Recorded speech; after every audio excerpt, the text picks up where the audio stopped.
मिल जाएगा और किसी भी सवाल को आप बना सकते हो शांत शांत से रिलेटेड। तो इसमें हम लोग देखेंगे कि सबसे पहला है कि 3/8, इसको हम लोग आगे लिखेंगे। अंश जो है इसका भी हम लोग गुणनखंड निकालेंगे तो 3 का गुणनखंड केवल 3 ही आएगा। 8 का हम लोग एक बार गुणनखंड इस प्रकार से निकाल लेते हैं यहाँ पर ही, या हम लोग यहाँ ही निकाल सकते हैं। 2 से दीजिएगा तो 4 होगा, 2 से देंगे 2 हो जाएगा। आ गया हम लोगों का 2 गुना 2 गुना 2। इसको हम लोग और बड़ा कर लेते हैं थोड़ा। इज इक्वल टू 3 है हम लोगों का, रहने दीजिए। नीचे में आप देख लो 2 पर पावर कितना, 2 3 पीस है, 2 पर पावर 3 हो जाएगा। अब आप यहां देखें कि किसी भी परिमेय संख्या के हर के गुणनखंड के रूप में क्या आया है, आपको हम कहेंगे केवल 2 आया है। गुणनखंड के रूप में केवल 2 आया है। इस बात को आप याद रखेंगे कि केवल 2 जब आपको आता है गुणनखंड के रूप में, इसका दशमलव प्रसार शांत होता है। इसका दशमलव प्रसार क्या होता है, शांत होता है। याद रखेंगे इस बात को। केवल 2 आ रहा है गुणनखंड के रूप में, केवल 2 आएगा तो इसका दशमलव प्रसार शांत होता है। एक बार हम लोग इसको देख लेंगे। 7/3125 है, 7 बट्टा, अब 3125 का भी आप निकाल लेंगे तो 5 से दीजिएगा तो 625 हो जाएगा। पुनः आप 5 से देंगे 125 होगा, फिर 5 से दीजिएगा आपका तो 25 हो जाएगा। पुनः हम लोग 5 से देंगे तो 1 5 हम लोगों का नीचे में बच जाएगा। इसमें भी आप देखें, इसमें भी आप देखिए कि इस संख्या के हर के गुणनखंड के रूप में केवल 5 आ रहा है, केवल 5 ही है। आप देख सकते हो इस प्रकार से।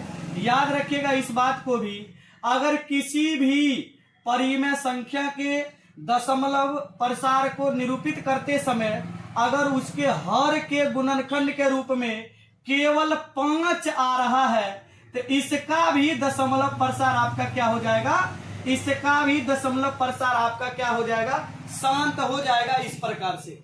इसके बाद हम लोग इसको भी एक बार चेक कर लेते हैं। 23/200 है, इसको एक बार आप चेक कर लो। 23 है तो 23 को हम लोग रहने देते हैं, बट्टा में 200 का हम लोग गुणनखंडन निकालेंगे। 2 से दीजिएगा 100 बचेगा, फिर 2 से दीजिएगा 50 बचेगा, फिर 2 से दीजिएगा 25 बचेगा। 25 में हम लोग 5 से लगाएंगे तो हम लोगों का क्या हो जाएगा, 5 आ जाएगा। अब इसको भी आप जरा ध्यान से देख ले कि इस संख्या के हर के गुणनखंड के रूप में क्या क्या आ रहा है। इस संख्या के हर के गुणनखंड के रूप में किस प्रकार की संख्या आई है, 2 भी आया है और 5 भी आया है। अब की बार ऐसा संख्या जिसमें गुणनखंड में 2 भी है और 5 भी है। आप याद रखिएगा, यदि 2 और 5 आ रहा है आपके गुणनखंड के रूप में, 2 और 5 अगर आपके गुणनखंड के रूप में आ रहा है, इस स्थिति में भी परिमेय संख्या का दशमलव प्रसार जो होता है वह शांत ही होता है। यही तीनों कंडीशन हमारे लिए है। केवल 2 शांत होगा, केवल 5 शांत होगा, 2 और 5 दोनों मिल करके है फिर भी आपका शांत ही होगा। और याद रखिएगा, अगर 2 और 5 के अलावा कोई भी संख्या इस बीच में अगर आएगी उसका दशमलव प्रसार अशांत आवर्ती हो जाएगा। इस प्रकार से हम लोग एक बार इसको चेक कर लेते हैं। मान लीजिए हम लोगों का है 13/60 हम लोग लिए हैं, इसको भी एक बार हम लोग चेक करके देख लेते हैं कि इसके गुणनखंड के रूप में क्या क्या आ रहा है। 60 का आप निकालिएगा, 2 से दीजिएगा तो आपका 30 बचेगा, फिर 2 से दीजिएगा तो 15 बचेगा, फिर आप अगर 2 से नहीं देंगे हम लोग, उसके बाद हम लोग 3 से देंगे तो हम लोगों का 5 शेष रह जाएगा। आप केवल देख करके जवाब दे सकते हो। आप इसमें आप देखिए कि इसके हर के गुणनखंड के रूप में क्या सब आया।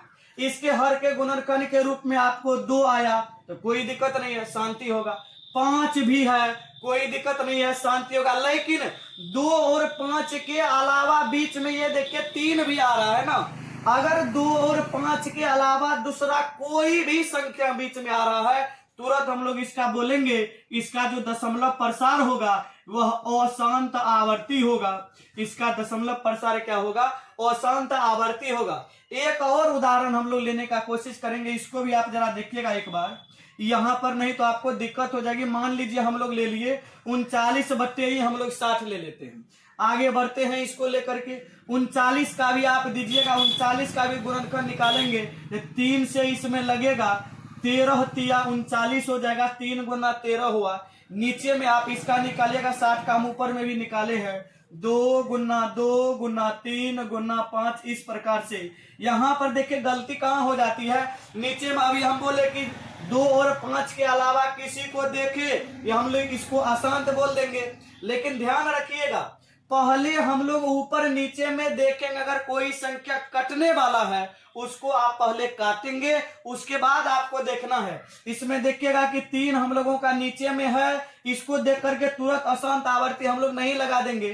3 नीचे में है, 3 हम लोगों का ऊपर में भी है, 3 कैंसिल हो जाएगा। अब आप देखें आपके पास क्या बचा हुआ है, 13 बट्टा हम लोगों का बचा हुआ है, 2 गुना 5। अब आप जवाब दे सकते हो कि 13 बट्टा 2 गुना 5 में कौन कौन सी संख्याएं हैं, तो केवल 2 और 5 है, और 2 और 5 रहता है तो हम लोग जानते हैं शांत होता है, इसलिए यह शांत हो जाता है। लेकिन यहाँ पर फर्स्ट में देख करके, शुरुआत में ही देख करके आप इसको अशांत भी मार सकते हो।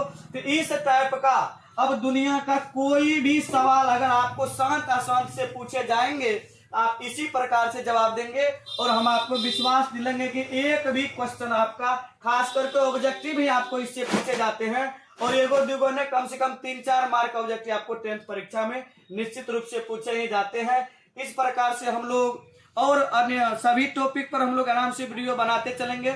छोटा छोटा वीडियो ही हम डाल रहे हैं टुकड़ा टुकड़ा करके, इसलिए आप आराम से इस किसी भी परिमेय संख्या के दशमलव प्रसार को आप इस प्रकार से स्पष्ट कर सकते हो। आप देख लिए। चलिए आज के लिए हम लोग इसमें इतना ही रखेंगे, शांत अशांत को आप देख सकते हो।